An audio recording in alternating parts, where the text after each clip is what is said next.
Bonjour mesdames et messieurs, je suis tout à fait ravi de vous retrouver dans cette nouvelle édition dans votre émission semi-quotidienne Midi au Caire. Comme vous savez, pendant cette édition, on essaye de vous présenter les grands événements qui ont eu lieu sur la scène égyptienne dans tous les domaines, allant bien sûr de la politique, passant par l'économie jusqu'à la culture ou même le tourisme. Donc très rapidement, nous allons commencer cette nouvelle tournée dans le monde égyptien, mais après cette petite pause.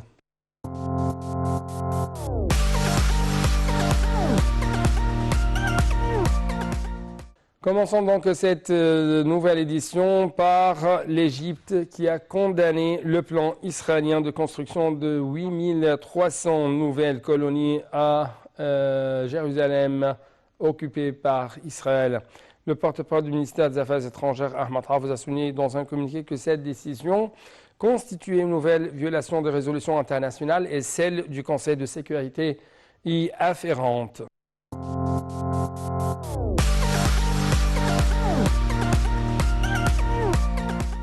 L'Égypte a remporté le membership de la Commission de consolidation de la paix des Nations Unies, CCP, après avoir obtenu 170 voix lors des élections organisées au siège de l'Assemblée générale de l'ONU. La réélection de l'Égypte reflète en fait la confiance de la communauté internationale dans sa capacité de poursuivre ses contributions distinguées dans ce domaine vital. C'est ce qu'a déclaré en fait le délégué permanent de l'Égypte auprès de l'ONU à New York, l'ambassadeur Mohamed Idriss. Donc les explications tout de suite dans ce commentaire signé Marwa Arafa et HL. L'Égypte a remporté le membership de la Commission de consolidation de la paix des Nations Unies après avoir obtenu 170 voix lors des élections organisées au siège de l'Assemblée générale de l'ONU. La réélection de l'Égypte reflète la confiance de la communauté internationale dans sa capacité de poursuivre ses contributions distinguées dans ce domaine vital, a déclaré le délégué permanent de l'Égypte auprès de l'ONU à New York, l'ambassadeur Mohamed Idriss. Il a précisé que l'Égypte avait joué un rôle efficace dans la mise en place en 2005 de la structure de l'ONU pour la consolidation de la paix, dont la CCP est l'un des composants. Il a été devenu, depuis cette date, membre semi-permanent de cette commission, d'où ses grandes contributions et son soutien aux efforts de paix dans le monde, notamment en Afrique, y compris pendant l'adhésion de l'Égypte au Conseil de sécurité en 2016-2017 et en assumant le rôle de coordination des relations entre le Conseil de sécurité et la CCP à l'époque, ensuite la présidence par l'Égypte du G77 plus Chine en 2018, outre la présidence de l'Union africaine en 2019, en concomitance avec la vice-présidence de la CCP.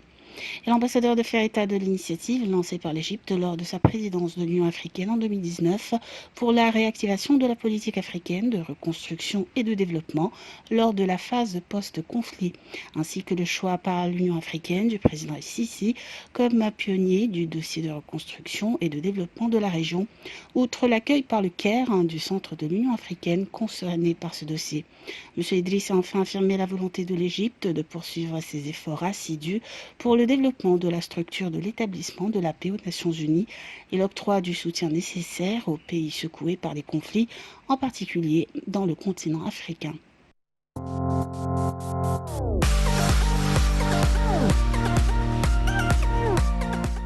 Et Sisi réalise le rêve des Égyptiens de bénéficier des soins de santé intégrés. C'est en fait une déclaration très importante, mais pour vous donner plus d'explications, le ministre des Finances, également président de la couverture santé universelle CSU, Mohamed Mohamed, a affirmé que le président Abdel Fattah Sisi réalisait le rêve des Égyptiens en jetant les bases d'un service intégré de soins de santé pour tous les membres de la famille via la mise en vigueur du projet national de la CSU, lancé officiellement en 1919 depuis Port Saïd.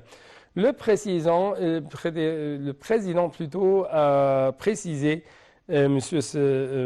Mohamed Mohamed, suit de près ce projet de CSU et met toujours en exergue l'importance de fournir toutes les garanties pour que ce projet bénéficie d'une solvabilité durable assurant sa continuité avec une grande performance afin de pouvoir réformer même le secteur de santé en Égypte conformément aux normes internationales protéger les citoyens des dangers financiers et des charges psychologiques de la maladie et réduire le taux de pauvreté. Donc les détails, les grandes explications,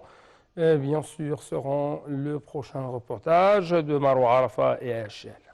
Le ministre des Finances, également président de la couverture santé universelle, Mohamed Maït, a affirmé que le président Abdel Fattah el-Sisi réalisait le rêve des Égyptiens en jetant les bases d'un service intégré de soins de santé pour tous les membres de la famille via la mise en vigueur du projet national de la CSU lancé officiellement en 2019 depuis Port Saïd. Le président a précisé, M. Maït suit de près ce projet de CSU et met toujours en exergue l'importance de fournir toutes les garanties pour que ce projet bénéficie d'une solvabilité durable, assurant sa continuité avec une grande performance afin de pouvoir reformer le secteur de santé en Égypte conformément aux normes internationales, protéger les citoyens des dangers financiers et des charges psychologiques de la maladie et réduire le taux de pauvreté. Dans un communiqué publié par le ministère des Finances à l'occasion du premier anniversaire du lancement officiel de la CSU à Port Saïd, M. Maït a fait remarquer que le ministère avait réussi à mettre en vigueur ce système à Port Saïd et à relever les défis connexes avec le plus grand professionnalisme, soulignant que le nombre d'abonnés est en augmentation continue. La CSU ne met pas un plafond de dépenses en fournissant des services médicaux aux bénéficiaires, a-t-il noté, soulignant que la philosophie de ce système consiste à assumer toutes les charges financières pesant sur le chef de la famille, qui ne paye que 300 livres égyptiennes pour la plus grande chirurgie, allant même jusqu'à la transplantation d'organes. Pour sa part, le directeur exécutif de l'autorité générale de la CSU, Hossam Sode, a mentionné que l'expérience de l'autorité à Port Saïd avait réalisé un progrès tangible avec plus d'un demi-million de citoyens qui fréquentent les cliniques extérieures, ajoutant que l'autorité était dans une course contre la montre pour donner le coup d'envoi de ce système dans les autres gouvernorats de la première phase.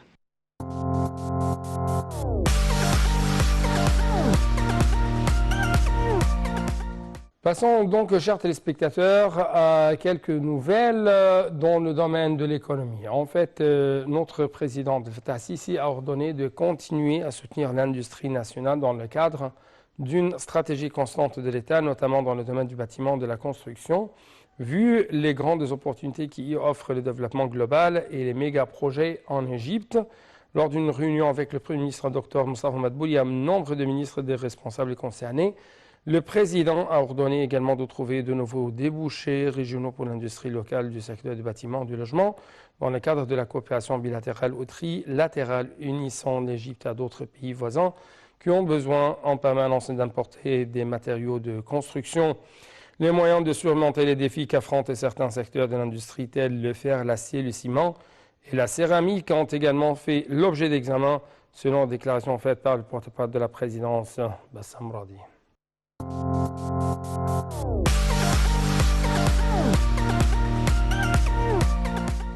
Les exigences en matière de planification de construction seront présentées sous leur forme définitive au président Abdel Fattah el-Sisi en vue de leur approbation par le Conseil suprême de l'urbanisme et du développement. Ce sont en fait des déclarations lancées par le Premier ministre égyptien, Dr Moustapha Madbouli. Le chef du gouvernement a tenu en fait une réunion pour suivre les étapes finales pour définir la planification, les contrôles de construction et les exigences pour les villes égyptiennes. Lors de la réunion, le ministre du Logement a passé en revue les contrôles de la planification et de construction et les exigences au niveau de la ville en termes d'utilisation de superficie et de dimension des terrains.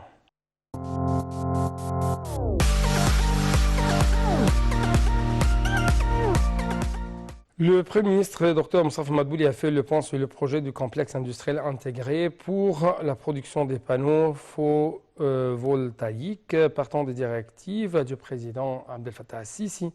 d'accorder un vif intérêt aux études de faisabilité élaborées en ce sens. Le seul défi à relever n'est pas seulement d'exécuter ce projet, mais aussi d'en assurer la continuité, d'ouvrir de nouveaux débouchés pour l'exportation des produits. C'est ce qu'a déclaré le chef du gouvernement lors de la réunion tenue dimanche en présence des ministres et des responsables concernés. Le ministre de l'État pour la production militaire, Mohamed Morsi, a présenté un rapport sur les mesures exécutives à prendre pour mettre en place ce projet, soulignant que nombre de partenaires internationaux étaient intéressés à collaborer avec l'Égypte en ce sens, dans deux grandes entreprises spécialisées dans la production des panneaux et des cellules solaires. M. Morsi a également précisé que le projet inclurait également la production du matériel des fibres optiques, de l'aluminium et d'autres pour aborder ensuite les propositions avancées sur le financement, les objectifs et les étapes de réalisation.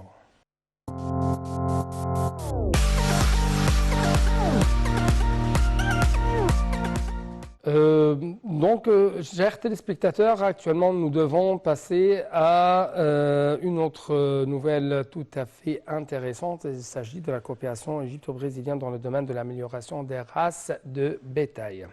Avec plus de précision, le ministère égyptien de l'Agriculture a discuté lors d'une réunion prolongée via visioconférence avec la partie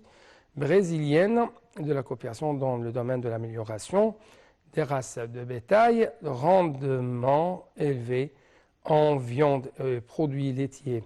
Les deux parties ont examiné lors de la réunion mardi 15 décembre les caractéristiques des races bovines de type zébu et leur taux de production de lait et de viande, ce qui a fait du Brésil l'un des premiers pays à exporter la viande vers tous les pays du monde. La partie égyptienne a évoqué l'état d'avancement de la recherche scientifique dans le domaine du bétail et des buffles,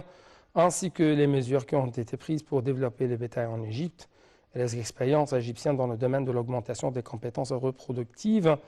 chez les vaches et les buffles, ainsi que chez les chevaux.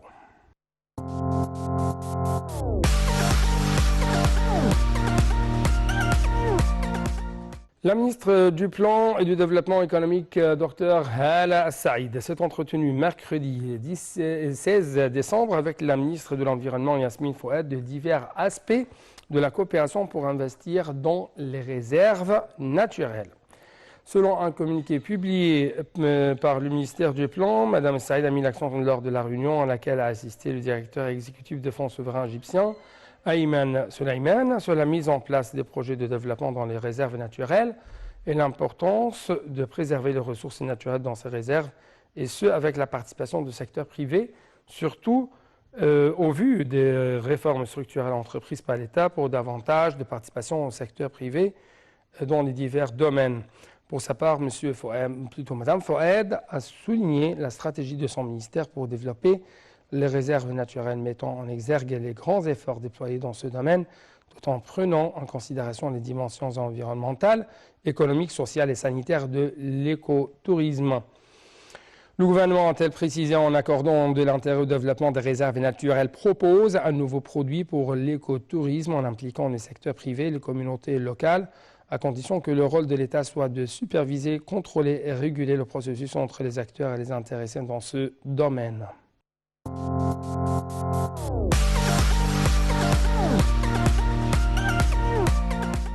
Le ministère égyptien de la coopération internationale et l'agence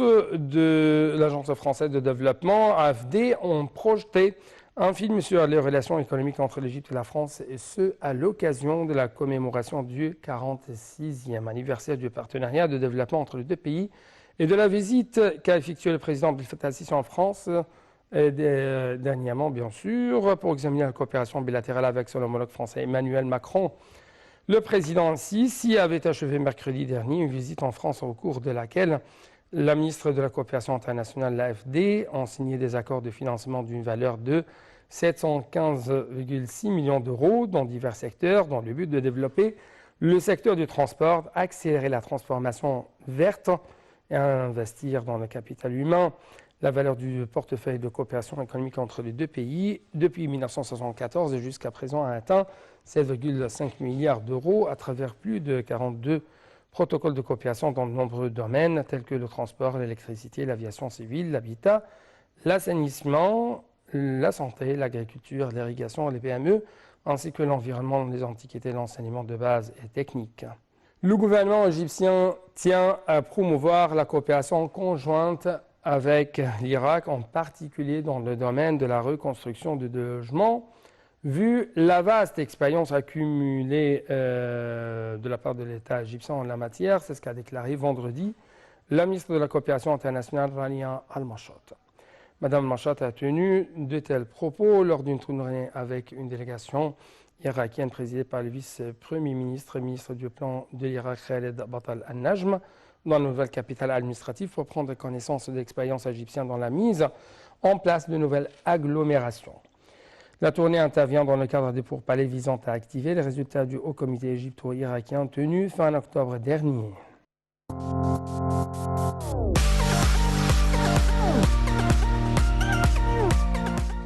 Jetons très rapidement, chers téléspectateurs, un coup d'œil sur le renforcement de la coopération agricole entre l'Égypte et le Malawi. Justement, le ministre de l'Agriculture, Saïd Al-Qusir, s'est entretenu avec son homologue du Malawi. Le bain, c'est l'eau du renforcement de la coopération agricole entre leurs pays. Bien sûr, des entretiens qui ont eu lieu récemment. M. Al-Qusir a affirmé le soutien du gouvernement égyptien apporté à ses frères africains, soulignant à cet égard les directives données par le président Abdel Fattah al-Sisi. À cet égard, encore, le ministère de l'Agriculture a signé M. Al-Qusir est prêt à accorder toutes sortes de soutien au Malawi pour coopérer dans les domaines liés au secteur agricole, avec en tête la formation, le transfert de l'expertise égyptienne en matière de vaccins vétérinaires, la pisciculture, surtout en ce qui concerne le lac Malawi, ainsi que la possibilité d'amener les cadres du Malawi à se former au centre de recherche agricole. Pour sa part, le ministre du Malawi a remercié la direction politique en Égypte pour le soutien fourni à son gouvernement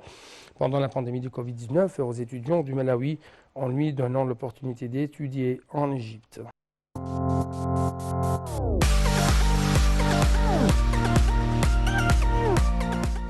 Jetons, chers téléspectateurs, un coup d'œil sur des initiatives, des activités au niveau social. Et justement, la ministre de l'Immigration et des Affaires des Égyptiens à l'étranger, Nabila Makram, a annoncé le lancement de l'initiative Parle arabe, partant de la croyance du ministère à l'importance de lier les Égyptiens expatriés à leur patrie et d'enraciner l'identité égyptienne dans leur cœur. Dans des déclarations faites par Mme Makram, qui affirmait que l'Égypte a affronté plusieurs guerres et relevé beaucoup de défis dans la guerre de l'effacement de l'identité, autrement dit le fait de vider les générations de leur identité nationale et de la langue arabe, soulignant que les jeunes à l'étranger veulent parler à quelqu'un pour développer leurs valeurs, coutumes, traditions, appartenance à la patrie. Mme Makram a signalé que l'initiative Parle arabe avait été soumise au président Abdel Fattah al-Sisi, qui l'a favorablement accueilli, a ordonné d'y intégrer plusieurs sujets liés aux affaires intérieures dans les coutumes, les traditions, les proverbes populaires, l'acceptation de l'autre et la coexistence pacifique avec l'autre, soulignant que vendredi prochain, l'UNESCO, Nations Unies, va célébrer la journée internationale de la langue arabe, le jour où la langue arabe a été adoptée comme langue officielle dans les langues des Nations Unies.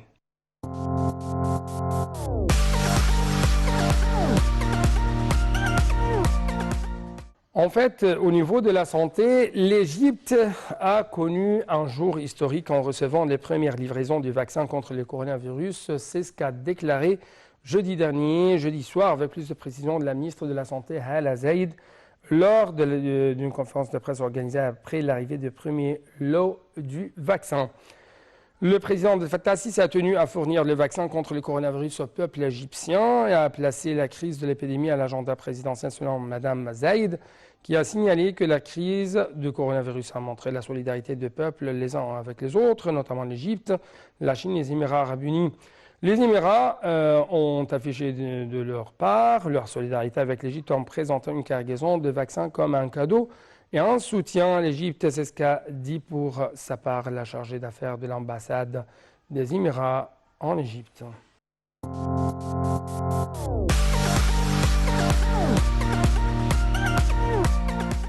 L'Égypte soutient les efforts des Nations Unies et la coopération internationale pour assumer le vaccin contre le coronavirus à tous. C'est ce qu'a affirmé la déléguée permanente de l'Égypte auprès de l'ONU à New York, Mohamed El Idriss,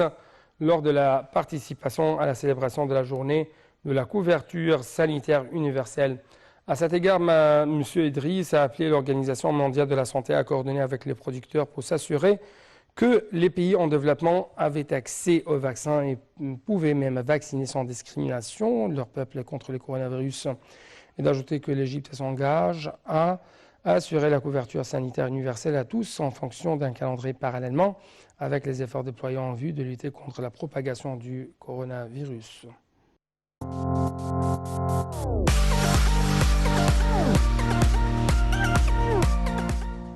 Donc, chers téléspectateurs, à la fin de cette édition, je dois vous remercier. Je dois bien sûr tenir à vous remercier infiniment pour votre fidélité et votre attention. Et je souhaite en même temps bon moment sur la TV internationale. Au revoir.